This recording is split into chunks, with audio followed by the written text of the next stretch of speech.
ایک عورت سورج کو اوڑھے ہوئے چاند پر کھڑی تھی۔ پہلی تلاوت مکاشفہ کی کتاب، اس کا 11واں باب 19ویں آیت اور 12ویں باب کی پہلی سے 6 اور 10 آیت تک۔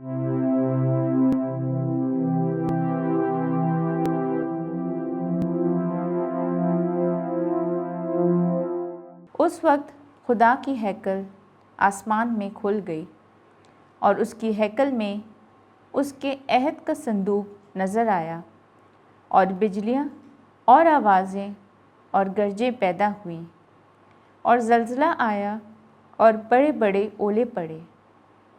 پھر ایک بڑا نشان آسمان پر نظر آیا، یعنی ایک خاتون جو سورج کو اوڑھے ہوئے تھی، اور جس کے پاؤں کے نیچے چاند اور سر پر 12 ستاروں کا تاج تھا۔ وہ حاملہ تھی اور تکلیف میں ہو کر درد زے کے سبب سے چلاتی تھی۔ تب ایک اور نشان آسمان پر دکھائی دیا، اور دیکھو، سرخ رنگ کا ایک بڑا اژدہا، جس کے 7 سر اور 10 سینگ تھے، اور 7 تاج اس کے سروں پر تھے، اور اس کی دم نے آسمان کے تہائی ستاروں کو کھینچ کر زمین پر گرا دیا۔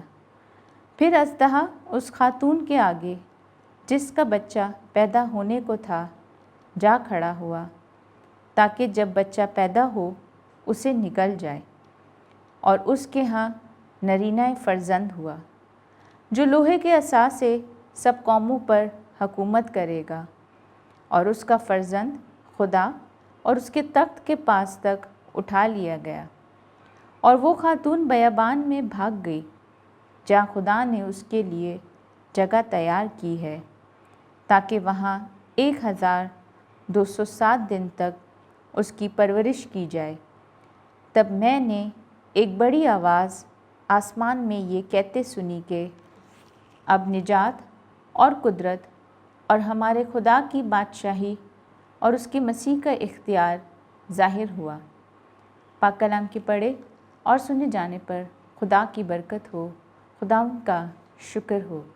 جماعتی جواب: ملکہ تیرے دائنے ہاتھ اوفیر کے سونے سے مزین کھڑی ہے، شاہوں کی بیٹیاں تیرا استقبال کرتی ہیں۔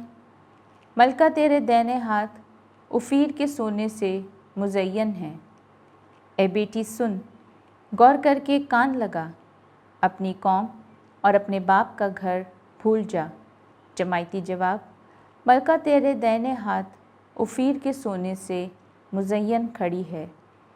بادشاہ تیرے حسن کا مشتاق ہوگا، وہی تیرا خداوند ہے، تو اس کی مطیع ہو۔ وہ خوشی اور شادمانی سے پہنچائی جاتی ہے، وہ شاہی محل میں داخل ہوتی ہے۔ جماعتی جواب: ملکہ تیرے دائنے ہاتھ اوفیر کے سونے سے مزین کھڑی ہے۔ پہلا پھل مسیح اور پھر وہ جو اس کے ہیں۔ دوسری تلاوت مقدس پولس رسول کا پہلا خط کرنتھیوں کے نام، 15واں باب 20 سے 26ویں آیت تک۔ اے بھائیو، مسیح فی الحقیقت ان میں سے جو سو گئے ہیں پہلا پھل ہو کر مردوں میں جی اٹھا ہے، کیونکہ جب انسان کے سبب سے موت آئی تو انسان ہی کے سبب سے مردوں کی قیامت بھی آئی۔ اور جیسا آدم میں سب مرتے ہیں، ویسے ہی مسیح میں سب زندہ کیے جائیں گے، لیکن ہر ایک اپنی اپنی باری میں۔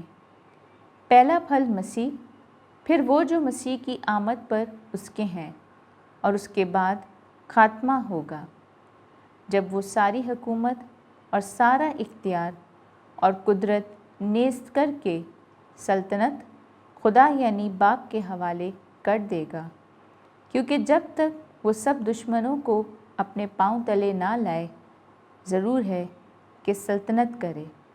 سب سے پچھلا دشمن جو نیست کیا جائے گا وہ موت ہے۔ پاک کلام کے پڑھے اور سنے جانے پر خدا کی برکت ہو، خداوند کا شکر ہو۔